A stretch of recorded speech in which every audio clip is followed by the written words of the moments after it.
Hello, ladies and gentlemen, and welcome to the REC podcast, brought to you by REC Comics and Collectibles. I'm your host, Roman Chavez, and with me as always, I'm Eric Icarus. the Eric Dactyl. He's ready for you. I don't know what we're doing, but I was doing the moves from the Michael Jackson. Oh, yeah, Scream. from Scream. Yeah, that's dope. That's dope. That's dope. You can follow us on Instagram at REC Podcast. You can follow myself at Roman REC Podcast, and you can follow the shop at REC Comics. Come and check us out in Colorado Springs, 7679 North Union Boulevard in Colorado Springs, Colorado. Mm-hmm. Come say hi. Come say what's up, and comment below. Let us know what you think of the show. How are you doing, my friend? Man. How was your New Year's, man? Oh my God, it was New Year's. It was very tame. Yeah, very tame. Mine was too, man. I am an old man now. Yeah. I asked my wife if she wanted to stay up, and she was like, "If I'm up accidentally, great." But she's like, "I'm good." I was up at 11:55. She was asleep. I was a good husband and went back to sleep myself. Nice. I did get a kiss the next morning, so that was fine. That's fine. Oh, okay, cool. That's all I want is my kisses. You know. Yeah. That's all I want is my kisses.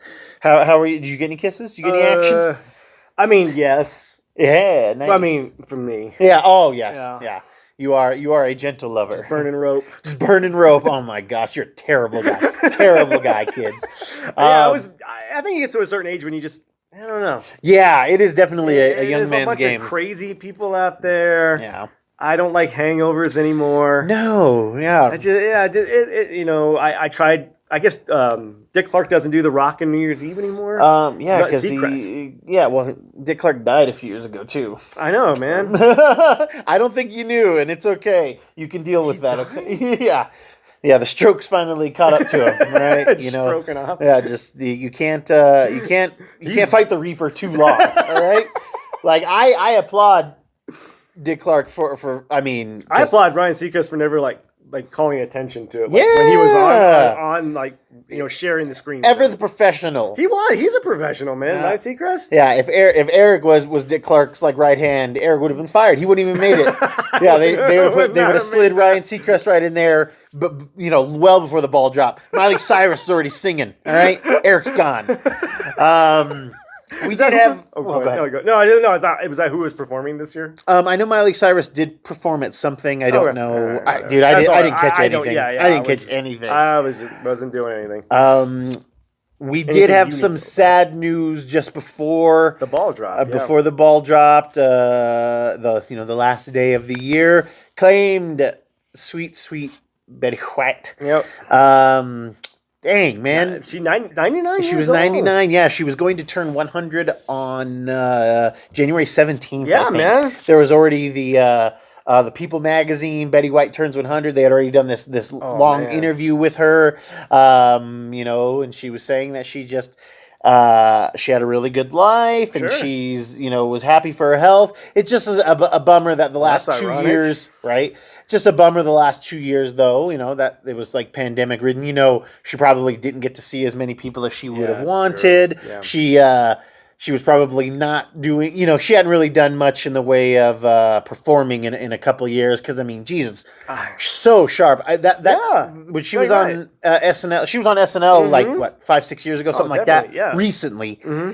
And, she wasn't, I think that was okay, we can't do this with Betty White anymore. She was fine, but she's just a little slow reading. I wonder if they have to actually be in her ear. But she was funny. I know there were some people who were getting tired of her, and I think she started to feel that too because she was everywhere for a minute, for a while, man. For a couple of years, you couldn't get away from Betty White. You couldn't, and good on her, man. This is a woman who was relevant. You could be in a room of people right now in their teens, 20s, 30s, 40s, all the way up to our grandparents, and we could all have a favorite Betty White moment. That's true. You're not wrong. You and I are closeted Golden Girls fans. I think the writing on Golden Girls is sharp. Solid. It's a solid written show. I mean, it's crazy. She's the last one standing of the Golden Girls. Yep. I mean, Estelle Getty went first, and then B. Arthur, then Rue McClanahan, who God, all of them. I do, names, I mean, Sophia, Blanche, and Dorothy, respectively. Yeah.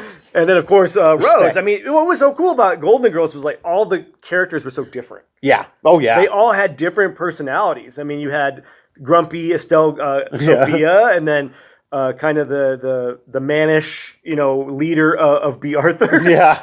And then then slutty Blanche. Oh, dude, it's so wild. Did you know? And I saw this recently that Blanche and J-Lo. J-Lo is the same age as Blanche. Hey, J-Lo actually might be older than Blanche was when Golden Girls started. I think she was. Isn't that weird? Because J-Lo is still looking good. Oh my gosh. She got a little work done, but so did Rue McClanahan. Yeah, that's true. But Rue McClanahan was getting it done when they were learning. So it's crazy because I always Golden Girls always seem like a proto Sex in the City. It You know what I mean? Did you ever see that? Dude, I just noticed that. I was like, I've never actually seen Sex in the City outside of I think the first movie. I know you're I had to unwillingly download. Watch it. I guess on the DL Sex in the I had City to watch it. Fan. But it's like it was very much the template for Sex in the City. It's a really interesting idea. I would like to see it again, that idea, because with some old bags on a show. Maybe do it with guys too. We could have more do a friends, just do friends, but now, old people, but friends, Sure. Have it be on HBO and have it follow that it follow that those weird rumors you hear about these very promiscuous old folks' homes. Have you ever heard of this? Oh, dude, I have. Dude, it's ridiculous. STDs are running rampant in dude, I read the same Shady thing. Acres old folks' homes. Man. It's so bananas, and I know if you're gonna go out that way. Man. Yeah, no, I totally respect it. I mean, that's how I'm going out. Going out right now. Is that what you're doing here right now? Yeah, that's what I'm doing. There's a retirement home across the road. Dude, it's like bosom buddies, but you and I, we do ourselves up as older people, so we can live in this retirement place. Yeah. And nobody really we leave, but we go there to eat and stuff. Yeah. The show is around that, but you fall in love. Yeah, I did. Right. I'm okay with it. Yeah. Dude. Oh my god, it'd be too ridiculous. I mean, if she's got the promiscuity of Blanche, the wisdom of Dorothy, the humor of Rose, and the take no BS attitude of Estelle Getty. Mm-hmm. There you Sophia. go. Sweet Sophia. Yeah, stop, or our moms will shoot. Oh, okay. Well, that's. I mean, oof. But yeah, I mean, I thought honestly. Golden Girls. If you haven't watched it, anybody out there, watch it. It's really good. It's good writing. I found it weird that my grandmother would watch Golden Girls in front of me, but then she would not let me watch Simpsons. Because there was some raunchy jokes on Golden Girls. There was some real raunchy jokes. I just watched a clip of Rose talking about how every time she sleeps with a guy. They die. They die. Yeah, that's a crazy episode. It's a hilarious episode because she had to meet one of the widow. Yeah, because this guy was cheating on his wife with Rose, and this was Rose's first time in who knows how long. Yeah, and she met the widow at the funeral. It was crazy. It was funny. Then it turned kind of serious. Dark. Yeah, but there was one of the funniest Golden Girl jokes is when Blanche is going out, obviously, and she's asking Sophia "Hey, how does this dress look on me?" And Sophia goes. What does it matter? It's going to end up on the floor in 20 minutes with a empty bottle of Jack Daniels. Oh my gosh. Yeah, dude. That's a good one. Blanche was the Kim Cattrall's character from Sex and the City. What's her name? I should know this. I don't. Samantha. Okay. I was going to say, all the real names of the Golden Girls, but you don't know Samantha's Samantha's the Blanche. B. Arthur, I guess, is the Miranda because they both probably have some bulges in their pants. Oh, God. Got an armadillo in a trousers. Please don't make me think about B. Arthur. Don't make me think about whoever Miranda is. The redhead chick from Sex and the City. Yeah. The ugly one. Oh, rude. Uglier one. We do say goodbye to our queen there, Betty White. While I was happy with your retirement, you were always a pleasure every time you were on screen. Yeah. And what's funny, you're saying, she was super sharp. Yeah, very sharp. Yeah. I heard she actually ran her own Twitter, for realsies. It wouldn't shock me. Wouldn't shock me either, man. She was very witty. She's a pioneer. And I don't know that I'm going to go back and watch too much, but I might go back and watch some Golden Girls. Me too. I actually was watching it. That's I was watching clips. New Year's Eve. I was watching clips on YouTube. Sweating to the oldies. Yeah, girl. I thought her best role was Lake Placid. I never saw Lake Placid. Oh, what? You're not missing much. Okay. Yeah. Isn't there multiple Lake Placids? There are two Lake Placids, and Lake Placid takes place in the same universe as Anaconda.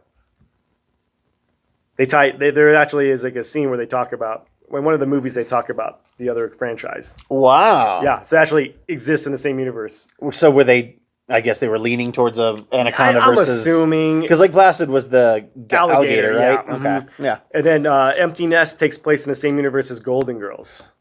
I just threw that up there for you, kids. Eric is a master of the multiverse, okay? He knows all universes. He sees all the threads. He may be the Kang of this world. I don't know. He's always around. He's keeping stuff together, but he's making stuff messy just enough to keep us on our toes. Talking about what happened like 2 minutes ago. Talking about what happened 2 minutes ago, but we're going to figure that out, all right? We also lost another icon in the same week, as Eric would call him, Joe Madden. Joe Madden. But as he's known in the professional world, John Madden. Yes. As far as I know, the man who created football with Vince Lombardi. I don't know. But respect to the man who, gosh, I hate the Raiders, but he's got a fantastic record as a coach. He was a Raiders coach. The Raiders battle the Bays in a lot of cases. Well, used to be. Now they're in Vegas. But yeah, man, John Madden passed, and I mean he was old, and I think the dude looked like he was going for years. If I'm being honest, to be perfectly honest, I really thought he passed away a couple years ago. A lot of people said that, like when they saw the tweet. I was like, oh, okay. I only know because every year I kind of think, is John Madden still alive? Right, because of the game comes out every year. Yeah, I think that's why. I'm like, I wonder if John Madden's still around. And John Madden's a pioneer, man. Broadcasting legend, obviously. Right. That's really what you and I would know him from. Totally, yes. The most is John Madden, barehanded ripping a turducken in half, and knowing a lot about X and O's, speaking openly about concussions long before it was considered a mainstream issue. Right. I mean, he was very outspoken about it. I mean, just love the game of football. I played Madden a lot. You actually played it a little bit for some reason. Fun. It's super fun. It's a great competitive thing. You don't need to know anything about football, and it's super fun. And he was a guy who, initially they didn't want to do full 11 on 11, but John Madden was the guy who made sure that we had 11 on 11, that we had very sophisticated. So in real football, it's 11 defense, 11 offense. Okay. So that's a lot to program into a game. That's a lot of extra bots. Oh, so he made sure that the game was that accurate. Still had all of that going on. That's kind of cool. And the people at EA, I think, if I remember the story correctly, they're like, hey, can we do it 7 on 7? And he was like, that's not football. Okay. And so, I mean, he really pushed the envelope. And people get bummed every time they play Madden every year, and they still get back into it just because they don't innovate it as much. But, I mean, this thing is fun still. It really is. It's just there's there's not much more you can do to it. They perfected it, I'd say, probably more than 10 years ago in terms of, like, how it plays. Right. They add things in. They take things out. They changed the kicking style a few years ago, which was terrible. You know what? They should add, like, playable characters. Like, you could get Ray Finkel. Oh, like that would Johnny be Utah. Yeah. Like bring it, you know what I mean? Bring in like the movie, like bring in Willie Beeman. Steamin' Willie Beeman, kids. Oh my gosh! And then what was the Johnny he was in The Replacements? Because Johnny Utah's from Point Break. And then it was some other Johnny. I can't remember the Replacements, but it's Johnny something. Yeah, they call him Footsteps Falco. Falco. Yeah, that's it. Yes. Yeah. I don't think it's John Falco. I think it is. Oh, interesting. Yeah, I think you're absolutely right. It is. Oh man. And he cost him the Sugar Bowl. Yeah, the Sugar Bowl. Yes. I don't care anybody says. I love The Replacements, dude. You could not just the band. You could have an entire Keanu like skin set. You could have, dude, I'm into it. Maybe man. that makes it too ridiculous. I don't know. That would just be something like you can unlock. You can pay for it if you want. Yeah, it's not going to affect anybody who doesn't want it. But I could see people paying for that, dude. Look at us, two guys who haven't played Madden in a decade. But talking about it. Like, come on, who wouldn't want to send the check? Yeah. Come on, get ass, EA. What is your favorite sports movie? Do you have a favorite sports movie? Dude, it might be Replacements. It might be The Replacements, just because like that's one of the ones that I really can rewatch. While I enjoy Any Given Sunday, like you and AJ love that way more than I do. The Replacements is like the lighter Any Given Sunday. Yes, it's fun. Gene Hackman's great. He is good. The barroom brawls. Favs. Favs is great so good. In that. Yeah. Yeah. It may not. It's definitely my favorite football movie. Okay. But it's up there. I don't know, man. It's up there. I would have to say Any Given Sunday is pretty amazing. Bad News Bears is good. The original. Yeah. Yeah. I mean, I don't know. Hoosiers? Hoosiers is fine. But yeah, I think what's the one Adam Sandler remade? Oh, the Longest Yard. I like them both. Actually. Yeah, both are good. Both are really good, man. Even though the Adam Sandler's has that really dark part where they burn Chris Rock alive. Yeah, that's unnecessary. Was that in the original? They're like, hey, why don't we do something really dark to the comedic foil friend here? Yeah. Jesus, man. Oh my God. Man, I'm trying to think of another good sports movie out there because I know I've watched like 1,000. Remember the Titans. That was the one I was going to bring up. Remember the Titans. No. And We Are Marshall. Yeah. And then Blind Side. I didn't really care for The Blind Side. Was that a sports movie? Though? It was, and it was like a family movie because it had Sandra Bullock, and then following that storyline of the White Savior? No, the offensive lineman who is oh man, I can't remember, for the Ravens. I can't remember his name, but they made it seem like he'd never seen a football in his life, and it was like, no, man, like this guy was like he understood all this stuff. They just like took him in and they gave him a better chance at life. Like what's a football? That's a little cringy right now. Yeah, think about it. Anyway, John Madden. Yeah. Hey man, that's great. Eric thought you were dead. I was concerned that you had passed many times, and maybe him and Betty White are up on a. Dude, they would have Shay's Lounge in heaven. Oh my God, I would have loved to watch them call a game or do something together. That'd be a fun conversation. That would be kind of cool. Holy crap! They're really eccentric. I did see that Betty White was married like 3 or 4 times, man. Dude. She was the real Blanche. She had some husbands, She was only married to one for 1 year, so Oh, really? Yeah, and she volunteered in World War II. She's like, yeah, she's awesome, dude. It's so crazy that this woman existed. It's true. Was she in any Marvel movies? I don't think so. No, she would have been good for something. You know what I mean? Dang, man. Like, she should have played, like, if they didn't go the young Aunt May route, she could have been a good Aunt May. You know what I mean? Somebody sent me a picture of Alfred Molina in other movies where he's clearly dating the Aunt May actress of some kind. Like, it's so funny. Like, that's the sequel to No Way Home I want, where they're just like, hey, man, that's my aunt, bro. And I mean, in the comics, they were an item. They actually almost get married. True. They almost get married. Yes. Yeah. You know what's crazy to me is, like, that was based off of a really unpopular Spider-Man book, right? What was? Spider-Man No Way Home. It was from One More Day. Because it wasn't really well received. Yeah, loosely. Right. They kind of updated it, made it, not as They trimmed a lot of, there's a lot of exposition in the One More Day story that it's like, wait, what? Why do you need their love? Like, what is this? Why is love better than a soul? I don't know. It tastes better. It tastes better to Mephisto. Yeah, he's just eating it. He's just eating them. He's not even he's like, yeah, no, I don't sell these. Like, I'm hungry, and you guys I love love. Ooh. Yeah. I also thought it was kind of cool in Endgame, because a lot of people were talking about the, when Steve Rogers says Hail Hydra in the comics, everyone hated it. Yeah. But they kind of did it in Endgame, and it was kind of like a wink and a nod, and it was funny in Endgame. Yeah, but it's because they let us believe for like a month that Steve Rogers had been a member of Hydra this entire time, which... I mean, I loved all of the memes that it showed. I'm not blind. It showed Daredevil. I'm not blind. It showed Batman where he's like, I killed my parents.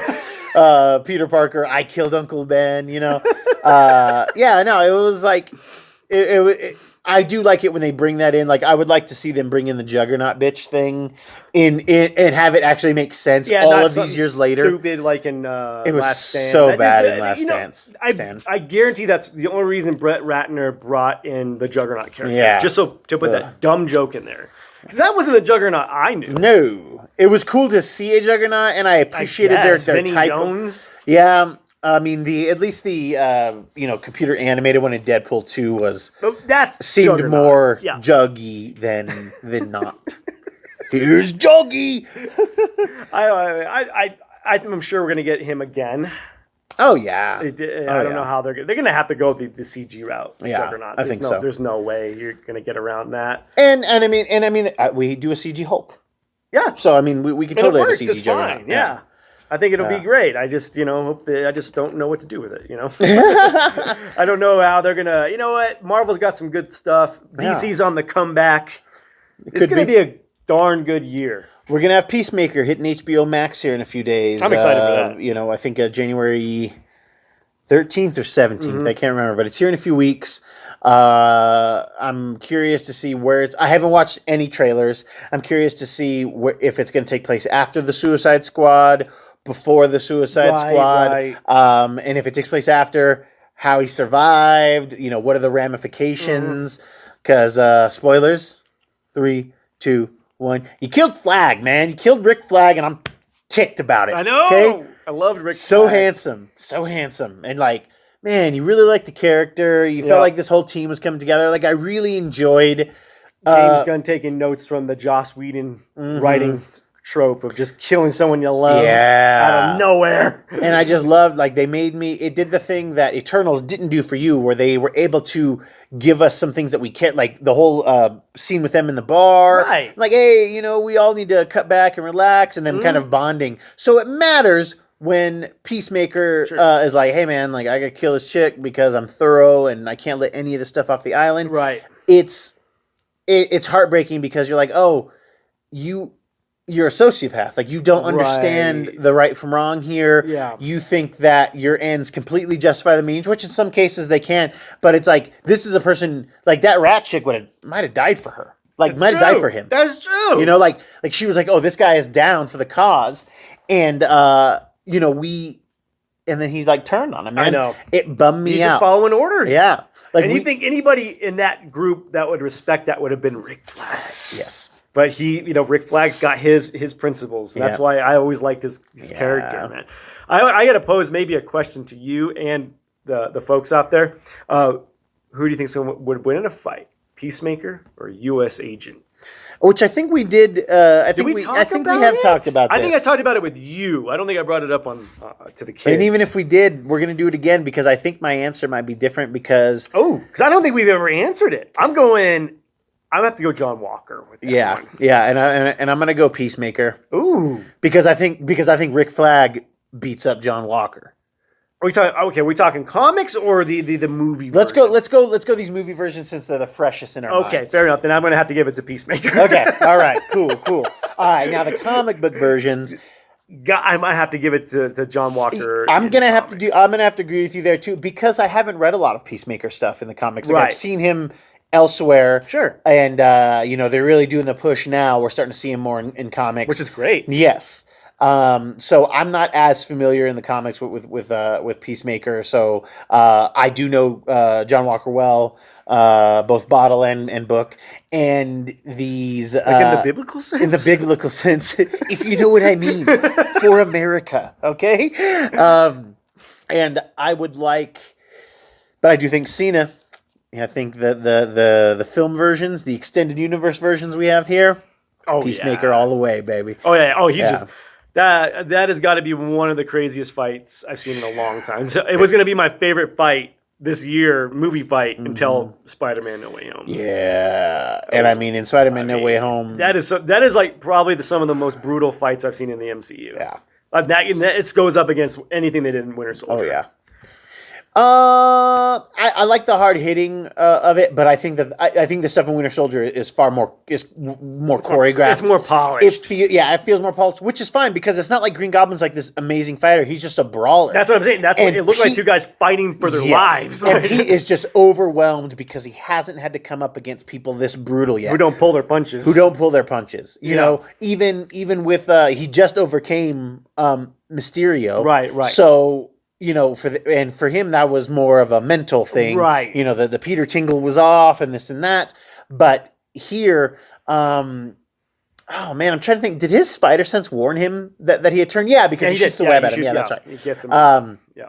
But yeah, that was what was so cool. Like Peter was just being overwhelmed. Yeah. No Papa Tony gonna be there to help you. Your friends are gone. Yeah. You've made a mistake. Yeah. And Willem Dafoe, man, and it's great to see him talk about it. You know, where he's like, "Look, I'm not coming back to be a power cameo. I'm coming back because I want to add something to this character that I haven't played in almost 20 years." Right. And he didn't miss a beat. Didn't miss a beat. Yeah.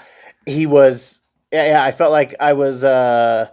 Back in 2002, right, where he's like, "Godspeed, Spider-Man." Yeah. But I mean, he just really made the character better, and it's like it took them this long to realize, like, oh, Willem Dafoe's just like face is creepy enough. Like he didn't need the mask. I would have liked the paint. I would have liked some type of paint, but I'm fine without it. I am fine. I'm glad they had a little allusion to the Hobgoblin with the hood. Yeah. That was kind of cool. Yeah. I don't know. You're right. I think Willem Dafoe's face is goblin-y. Yeah, you know what I mean? It's goblin-esque. Goblin-esque. Although there have been times I saw some young pictures of Willem Dafoe. He was kind of dimey. He was. In parts. Right. Now he looks like Dennis Leary with low white blood cell count. Yeah, he looks like Dennis Leary going through some things. So, but fantastic. It was a year, and it was, man. It was. You know, we are recording this in January 2nd, so you know we're right into the new year, the year of our Lord, 2022. I think it's been a. You know what? Yeah, hopefully it gets better. I didn't have a very good year last year, man. You know, I really didn't. I won't lie to you, kids. It's been a rough year for me, man. Yeah, I had a lot of downs, no ups really. Yeah, but. We're in a new year. Yes. We're gonna start this thing anew. I was talking to a friend of the show, Ken, over at Obsidian Sun Comics, and we were talking about doing the live sales. And he's like, it's great. He's like, with your ability to put things together, and Eric's real pretty. So I'm thinking. Thanks, man. So I'm thinking we're gonna be able to maybe do some live sales coming up. Hopefully, kids, stay tuned. We'll do some announcements here shortly, and you may see your boys a little bit more in a what's the word I'm looking for? In a sales sense, in a retail sense. In a retail sense, and you can always find me in a retail sense here in the shop. Kids, that's our show. If you like what we're doing, please hit that subscribe button. Tell us what you think below. Give us your favorite Betty White moment. Do you have a standout Betty White moment before we sign off? Oh man, you know what, dude? Honestly, it's Rose. It's Rose from Golden Girls. Yeah. I mean, that character played dumb so smart. Oh man, yeah. Like you believed it, but you didn't believe that she didn't know what she was talking about. Right. She was just beautifully naive. Yeah, exactly. And she still get down, and I appreciate that about remember you. the town she was from? Hold on. I almost said meat post. I know that's not what it is. Hold on. Oh, I know. Hold on. It is. She's from. Oh, hold on. I've almost got it. Let me see. She was from. Give me the letter it starts with. S. And oh my god, dude, you're gonna say it, and I'm gonna remember it. Hold on. You're right there, dude. I can't figure it out. Hold on. It's god, it's gonna drive me crazy. Go. She's from a little town in Minnesota called St. Olaf. St. Olaf. God dang it. Yep. I just kept having meat posts show up in my head, man. Dang it. Yeah, St. Olaf. That's what it was. Yeah, that's good old Balky Butakamoose from Perfect Strangers. Eric is a master of late 80s, early 90s television. You know, and this is going to blow your minds, kids, if you don't know. Perfect Strangers, Family Matters is a spin-off from Perfect Strangers because Harriet was the elevator attendant in the building that Larry from Perfect Strangers worked in. Oh, my God. So a little trivia there for you. Is Carl Winslow in it at all? He does. Yeah, that was his first appearance was in Perfect Strangers. So so that just actually makes that whole TGIF universe. Links everything. It links everything because Step by Step, Full House, Family Matters, they all take place because Steve Urkel appeared on all those shows. Yeah, wow. So Family Matters is actually kind of the nexus point for all of these TGIF shows. They all intermix together. Wow. Doing the MCU before the MCU. Wow, the Urkel universe. The MCU. Oh my god. Oh my gosh, that's too crazy, kids. We're gonna leave you on that. I think that's a fantastic. Oh, I like it. It looks like I'm holding your head. It's a fantastic final thought, Eric. Adding up. I mean, that's what he brings to the show, kids. But if you only listen to the show, that's what he brings. If you watch, you get the looks and the brains. All right, right. You get both from the man over here. God, he knows so much about it. We'll do another thing. Later. I think we're gonna have to do a TGIF at least segment. Man. It sounds like it. You're almost turning this last episode in there. Yeah, I miss it. It's what this world needs right now. All right, kids. Thank you so much for watching. Thank you for listening. I've been your host, Roman Chavez. I'm still Eric Icarus. Thank you for doing some comic shop talk with us today, and we'll catch you on the next podcast.